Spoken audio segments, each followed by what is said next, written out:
So, welcome to our mental fitness chat, and quite excited here to be joined by two very great colleagues, Ashley and Alison. So, this chat is we're just going to be talking about our mental fitness, how we kind of kept it going at the start of this year, what surprised us, and then what we're going to look forward to going forward. So, I'm going to let you guys introduce yourselves before we jump into the chat. So, I don't know who wants to go first. Yeah, sure. I can kick us off and then Ashley, I'll hand it over to you. Well, I'm Alison Yost, as Chinazam, but I am currently our VP of BetterUp Labs.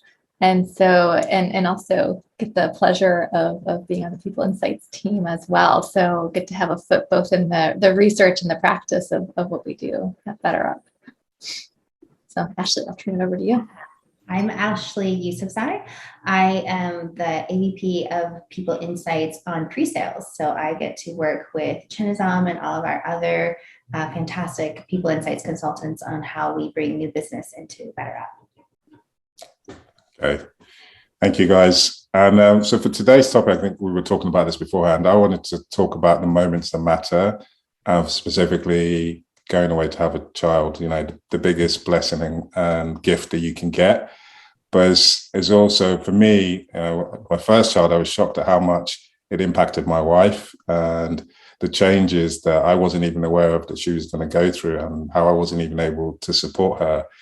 So coming to BetterUp, something that really hit me was one of my buddies, Kyla, where she organized an event and she organized a kick-ass event while at the same time looking after her child and feeding her child while she was doing this. And I just thought at the moment, like, this is definitely somewhere special that I want to work to, where someone can be open about that and still do their job really, really well. So unfortunately, that was not the experience that my wife had when she started a new job when we just came over to the US. So I really wanted to kind of hear from both of you, like, how do we create this culture in the PI team? And for both of you, you've both become mums. How have you been coping with your mental fitness since coming back? Yeah, Ashley, do you want to jump in or?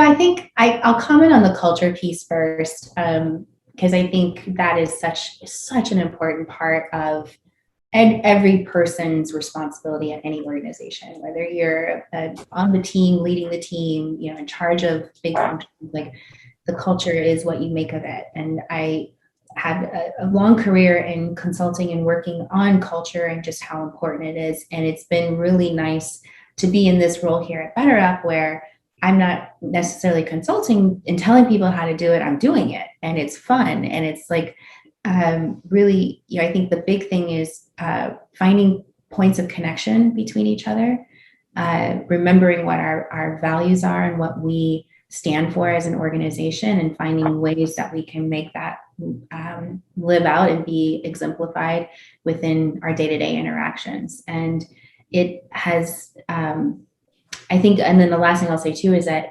looking for that in terms of who we bring onto our team. I think that's been a real big thing I look for when I'm interviewing is how are they going to contribute and enrich and grow this culture that is so special that we've really created here on the People Insights team, and then also within the broader BetterUp community. Very awesome.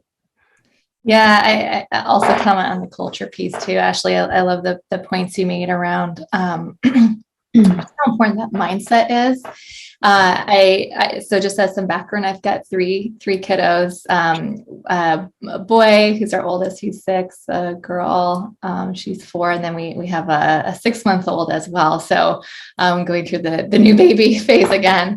And I've experienced several different types of organizational cultures with all 3 kids, and man, what a shift it's been over the years. I remember when I first was pregnant with my oldest, Jack, I had a manager ask what that meant for my career then. as opposed to, the celebrating, and it's a part of you.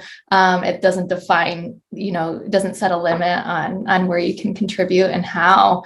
And to see, I think part of it is, society is getting a little bit better, but Better Up, on the other hand, is, couldn't have been more welcoming, and, really celebrates the growth of families, and, is really accommodating to what that means. And it doesn't play into career decisions at all. And in fact, it's a strength.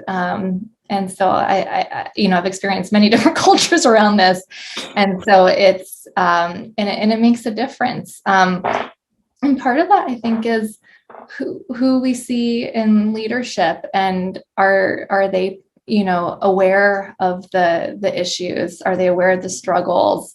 Are they making space to ask about that, and also modeling it? Our most senior leaders we have a lot of women in senior leadership, and also new parents in senior leadership. And so I think that brings a lot of empathy that then makes its way throughout the organization as well. Yeah, I totally agree with you on that one. In the leaders have to be modeling it, and definitely there's actually a Slack channel just for kids, and the amount of people that post the pictures there, it kind of creates that atmosphere that it's okay you should be proud of it, you should bring it to the forefront. And one thing that shocked me is, the culture, like what you just said, Alison, about when you were the first pregnancy, where your manager actually said, "What does this mean for your career?" Because I remember coming over here and we were doing, I think it was a breastfeeding class, and everyone was talking about when they're going to go back to work. And someone next to us was like, they were only going to take 6 weeks off. And that just absolutely blew my mind, that a mum's going to hand over their child at 6 weeks. So it's kind of something that you do have to model in there. After you have the child, your career is definitely not over, because everyone's going to support you and going to create that condition for you to want to come back.